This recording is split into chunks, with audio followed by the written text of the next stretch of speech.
어제 신천지 창립 기념일을 맞아 대구시와 경찰이 신천지 공수처 감사장 신천지 대학교에 공개할 만큼의 그려진 배서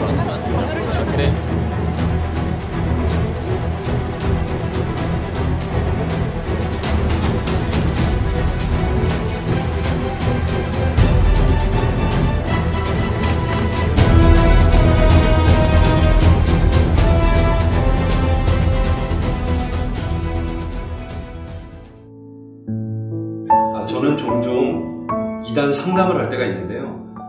그때마다 저에게 찾아오시는 분들이 빠짐없이 꼭 하시는 질문이 한 가지 있어요. 그게 뭐냐면 어떻게 상식을 가진 사람이 저런 말도 되지 않는 허무맹랑한 이야기에 빠져서 미혹될 수가 있느냐, 그런 질문이었어요. 저도 동일한 질문을 했던 사람입니다. 근데 신천지에 가서 제가 몸담고 공부를 하면서 깨닫게 된 것이 몇 가지 있는데요. 모든 이단들은 그 이단의 교리에 미혹되게 만드는 미혹의 교리가 존재합니다. 그것으로 심령을 맞추시켜서 그 이후에 그 어떤 비진리로 영혼을 아주 난도질해놔도 전혀 통증을 느끼거나 아파하지 않도록 만들어버리는 것이죠.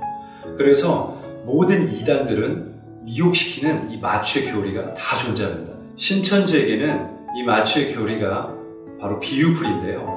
이 비유풀이를 가지고 성경을 창세기부터 요한계시록까지 앞뒤를 찾아가면서 짝맞추기를 합니다. 근데 재밌는 것은 이 신천지에서는 이 비유풀이가 자신들만의 고유한 진리라고 얘기하지만 절대로 그렇지 않습니다.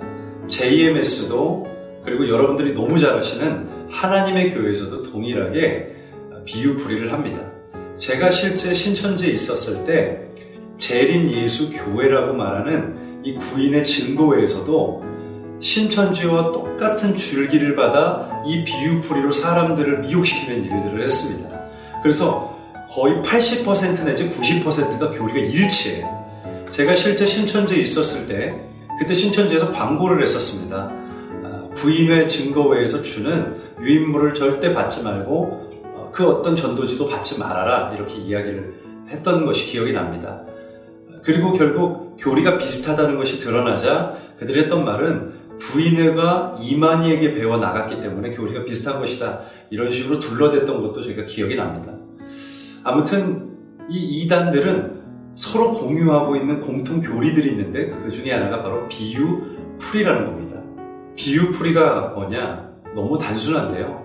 신천지에서는 이 비유를 하나님의 뜻과 계획을 감춰놓은 암호로 봅니다. 그러니까 신천지 입장에서는 하나님의 뜻과 계획을 알기 위해서는 이 암호를 풀어야 하게 되겠죠. 그래서 비유를 풀이하는 겁니다. 성경에는 많은 상징들이 나오는데요. 이 상징들을 하나씩 뜻을 풀어냅니다. 예를 들면요. 시, 밭, 나무, 새, 염, 구름, 바람, 이런 하나하나의 상징들을 뜻으로 풀어냅니다. 그리고 이 풀어진 뜻을 구구단처럼 계속 신도들로 하여금 암기를 시키죠. 그래서 한 단계가 끝날 때 그 다음 단계로 가기 위해서 이것을 시험을 봅니다. 시험을 보고 통과하면 다음 단계로, 통과하지 못하면 유급을 시켜서 그 과정을 반복하며 다시 한번 집중 세뇌를 시킵니다.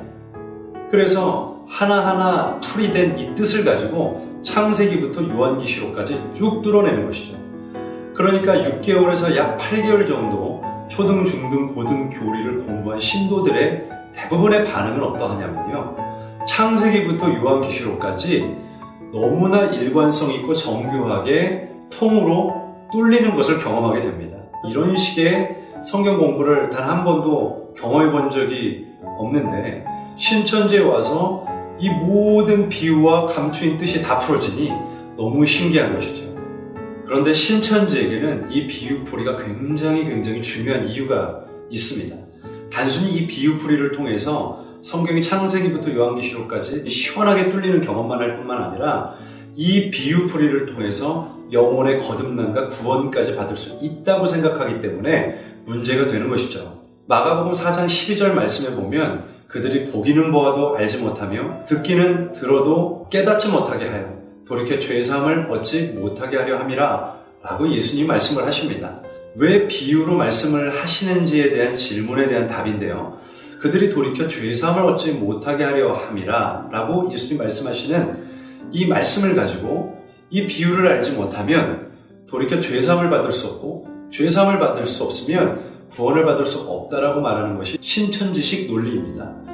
그러니까 이 비유를 알지 못하면 우리가 구원을 받을 수 없는 겁니다. 그렇게 영혼에 쐐기를 박아서 결국 신천지를 떠날 수 없는 사람으로 만들어 놓습니다.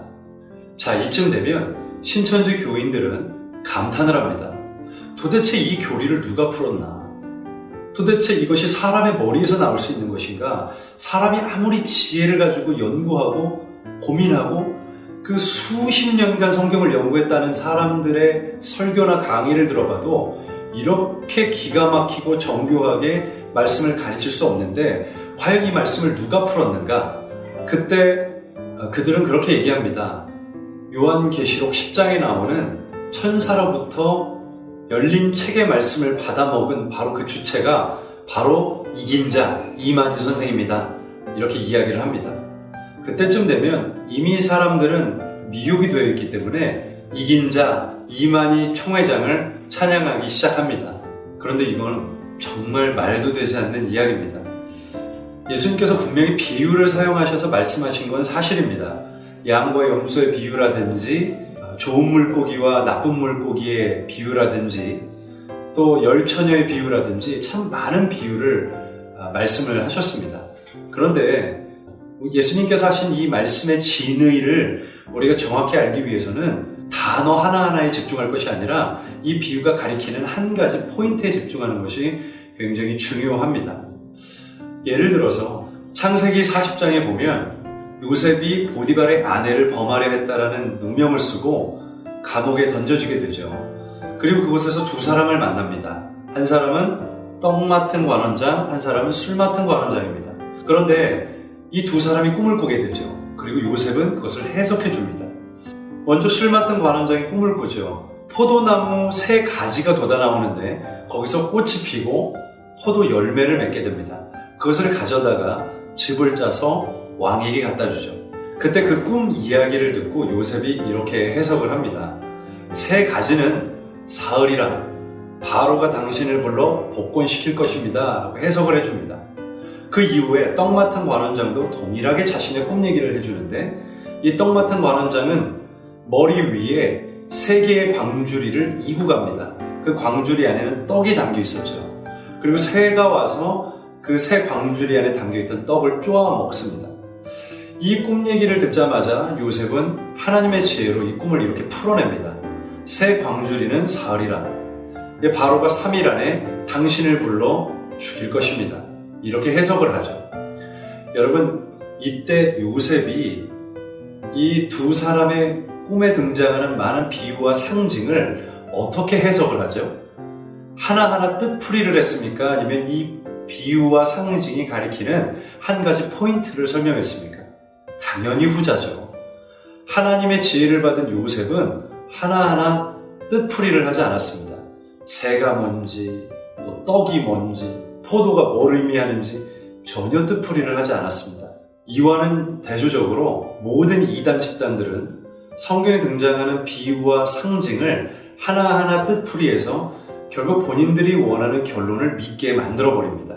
그리고 여기에 미혹된 사람들은 결코 성경을 이전과 같이 볼 수 없게 됩니다. 성경을 보는 눈이 완전히 흐려졌기 때문에 이전에 배웠던 성경 공부나 또 본인이 몸담고 신앙생활했던 목사님들의 설교를 더 이상 들을 수 없는 지경까지 가버리게 되는 것이죠. 제가 종종 신천지에 미혹된 사람들을 만나서 함께 성경을 가지고 이야기를 나눌 때가 있는데요. 신천지인들이 꼭 하는 얘기가 있습니다. 신천지만큼 성경적인 곳은 또 없다. 기성교회는 성경을 가지고 이야기하지 않지 않느냐? 이런 식으로 따져 묻기 참 좋아합니다. 하지만 성경을 가지고 얘기한다고 해서 다 성경적인 것이 아니라는 사실이에요. 성경의 의도를 정확히 이해하고 전달하는 곳이 정말 성경적인 곳입니다.